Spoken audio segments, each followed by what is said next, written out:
ES Audio. From the Evening Standard in London, I'm John Weeks, and this is The Leader. 20-mile-per-hour zones have now been installed on more than half of all roads across London. Transport for London has added the low-speed zones to a further 40 miles of the capital's road network to try and cut the number of serious collisions. And they've got the data to back that up.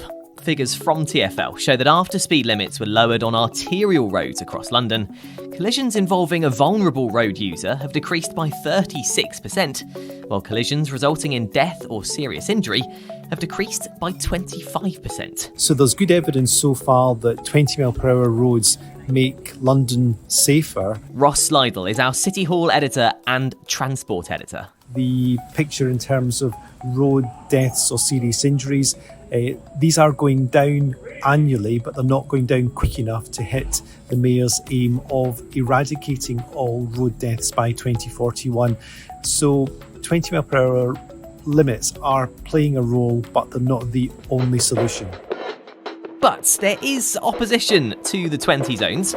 Drivers complain that it slows down journey times unnecessarily and means they're increasingly at risk of being caught speeding. Well, the opponents of travelling at 20 mile per hour are focused primarily on the main roads in London. There's sort of general agreement across both sides politically and amongst, if you like, professional motorists such as black taxi drivers that 20 mile per hour speed limits are a good thing in residential areas and around schools and hospitals. The issue really goes to the heart of what's known as the Red Route network, which are the roads that Transport for London controls. And basically the issue here is that 20 miles per hour is too slow a speed for the main arteries in London.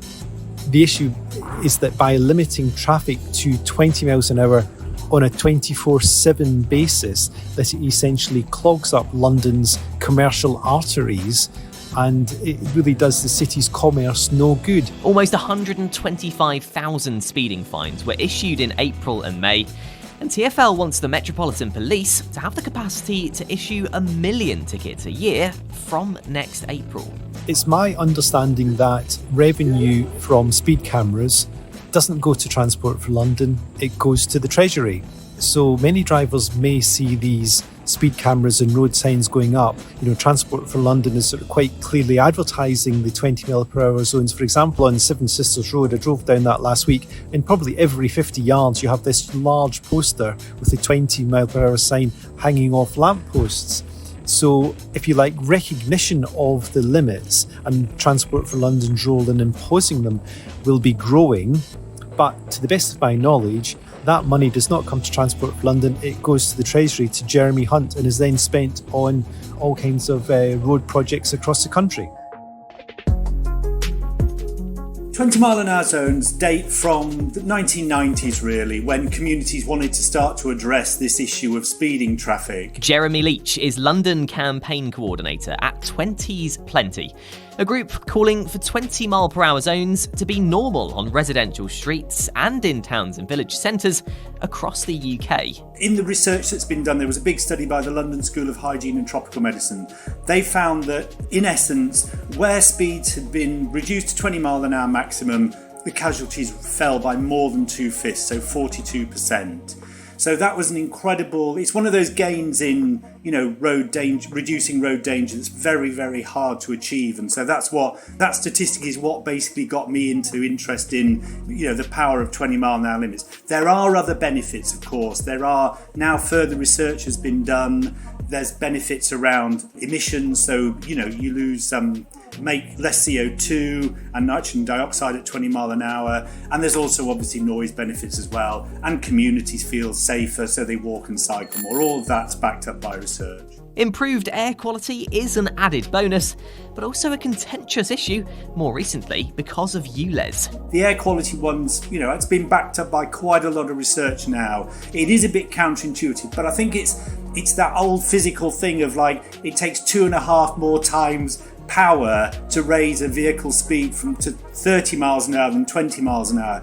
And, that may not seem much in one go, but if you think about driving in an urban environment, stop, start, stop, start. So every time you're going to 30 miles an hour, it's taking 2.5 times more power than 20. So over time, it makes a huge difference. Let's take a break now in part 2. Could 20 become the new 30 for residential roads everywhere? More than 28 million people across the UK already live in 20 mile an hour local authorities. So this is no longer a marginal thing.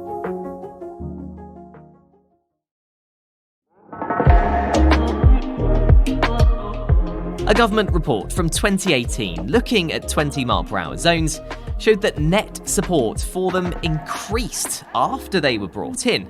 So is there a case for trialling more zones before they're permanently implemented?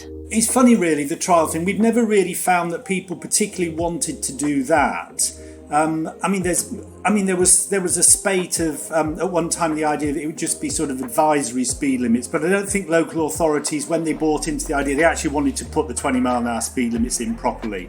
So typically, all the time, there's around 70% of adults feel that 20 miles an hour is appropriate in residential streets and on, shopping streets, that sort of thing. And that typically rises to 80% after it's been in for a while. But I think the approval rates are so high already that it's not, I don't think you have to trial it. I think that people like it and they want to see it go further. So is more education needed for drivers on the benefits of 20 mile per hour zones?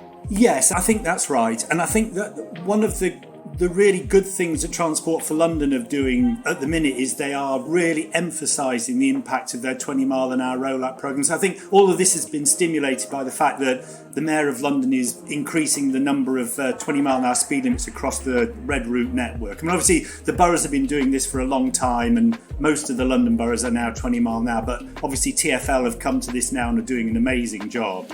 But I think the point of explaining this is very powerful. But I think it's really important to say to drivers that there are benefits from wider 20 mile an hour speed limits. First of all, they feel that they're driving at a speed that if there was, avoids collisions, and if there was a collision, it's going to be much less serious. If people know about it, there are significant fuel savings to be had. And there's just that element of consistency now. I mean, across inner London, once these speed limits go in from Transport for London, there will be virtually no roads within inner London that are more than 20 mile an hour. London's Mayor Sadiq Khan has set a target of a 70% reduction in deaths and serious collisions by 2030. But can 20 zones help us to get there? My belief and the statistics tend to suggest that yes, it can. However, there are many more factors than just speed in determining the safety of London's road users. Our City Hall and Transport editor, Ross Lydall. It's a scientific fact that if you are hit by a vehicle travelling at 20, you're far less likely to be injured or killed than if that vehicle is going at 30 or 40 miles an hour. So there's that obvious benefit. However, many collisions still happen at very low speeds and can be very damaging, if not fatal. So basically, the 20 mile per hour limit will improve the chances of Sadiq hitting the aim or the ambition of reducing and eventually eradicating road deaths in London, but it won't achieve it by itself. On the 17th of September, this coming Sunday, Wales will implement a 20 mile per hour national default for all residential roads. So will the rest of the UK eventually see 20 become the new 30? Jeremy?